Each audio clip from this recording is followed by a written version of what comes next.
When silver is bouncing all over the place, as I've referenced many, many a times for those of you that have been watching, the big ones go first, right? The 10-ounce bars, 100-ounce bars, the kilos, trickles to the Silver Eagle, Other World, 1-ounce silvers, and then medallions, and it slowly trickles down over time to, well, the overworked coins that were in circulation.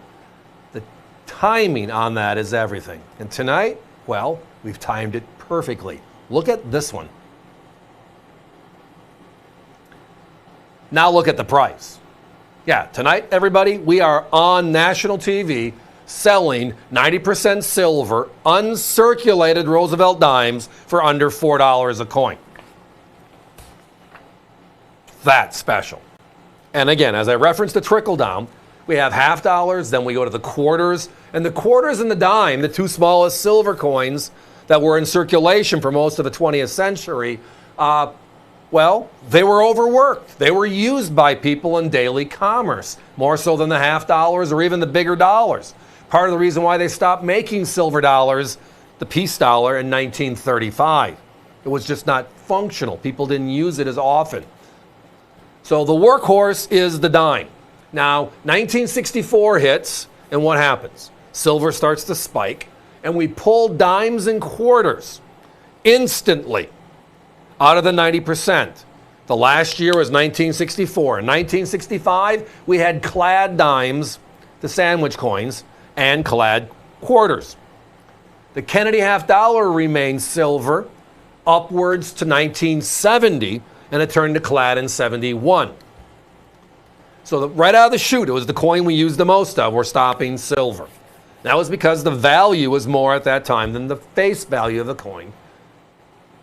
Voila, time for a change. Now this deal bought 2 bags of uncirculated Roosevelt dimes.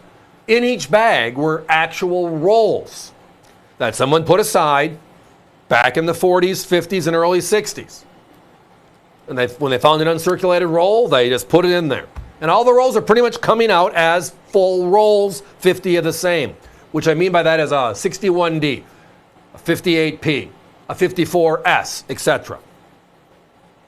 The best part about tonight's deal is, again, I just went through one of the bags as they were breaking it down, preparing for fulfillment on this one. And that first bag alone, we had 15 different date and mint mark combinations. So if you just think out loud with me, 1964, we made only 2 coins, right? A 64P and a 64D. 63 the same way, 62 the same way, 61 the same way, 60 the same way. So the 1960s by itself is only 10 different. We're going back into the 50s, and as I referenced, we had some of them going back into the 40s. Now, some of the years are missing from the first bag, so we can easily do 15, and we might get lucky and get as many as 20 different. But I know at least 15 from the coins I saw personally before I came out and started talking about this special opportunity. The dates and ranges are the ones you're seeing on your screen. Again, we stopped making 90% silver in 64. So all of these date back, well, we're in 2024 right now, right? So let's just count our way back. 50 years ago was 74. So 60 years ago plus. Gorgeous, aren't they? Just outright gorgeous. And the best part is affordability. I remember to this day, and it's a quarter of a century since it happened, 99 and 2000, right? We sold more what they call junk bags of just circulated dimes and quarters because the media and everything out there had us all scared to death that when the computer goes to the year 2000, all of our computers are going to stop working. So that means cash registers, which were all automatic back then, and all that fun stuff. So everybody was going to buy silver. So they had something to use as barter while that figured itself out, right? Ended up not being the end result. Computers worked on January 1st, 2000. But it was, you might remember those times, the Y2K scare. And a lot of this stuff disappeared. It also disappeared when? In 1980. I mean, I was a paper boy in the 1960s and early 70s. So you go door to door to collect. By the way, funny haha on this one. I was talking to a young collector at the Baltimore show. I want to say, if I had to guess, he was somewhere in the middle. He was somewhere in the middle to late 30s. So a youngin', and glad that person was joining us in this wonderful journey of ours, which is coin collecting. And he said, you bring up a paperboy. What's a paperboy? What did a paperboy do? I said, deliver newspapers, door to door. I said, really? So again, how times have shifted, right? Now most people probably get their newspapers online, I'm guessing. Funny, haha.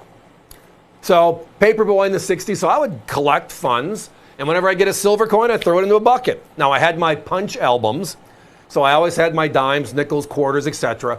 that my grandfather got me introduced in. So I would look at it and say, okay, do I have a 59D yet in the Roosevelt dimes? No. Okay, take that coin, put it in my album. Do I have a better looking coin? And you always upgrade your coins, and the rest goes into a silver bucket, right? Well, in 1980, why I'm bringing this up is we had the largest spike in silver in our history at that time. We went over $50 an ounce, right? So the coin that most people had is what coin? Well, the coin that they make the most of in silver every year, the dime, followed by the quarter, followed by the half dollar. It decimated the Franklin series, but what do you think happened to the Roosevelt dime series? I mean, there are certain years that we still can't find original rolls on.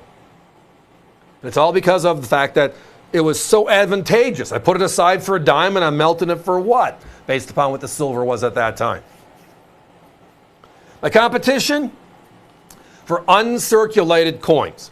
The most affordable they had was 1964. They were at $17.50 a coin. Guys, we got to put a 30-second clock up. Sorry, I blew through the stop sign.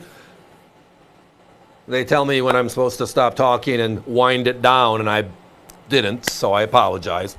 They're at $17 to start, upwards of $25 for the stuff we're showing you on your screen. As I referenced, we know for a fact we can do 15 different.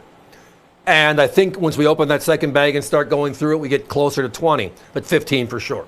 $3.99. So if you want to buy one coin, thank you. If you want to buy 100 coins, you're more than welcome. It'll be 100 divided by 15 to give you as many different as possible, obviously, but that's just how it'll be. It's a great opportunity. Again, you believe this? National TV, and it's a $3.99 coin. Give us a call.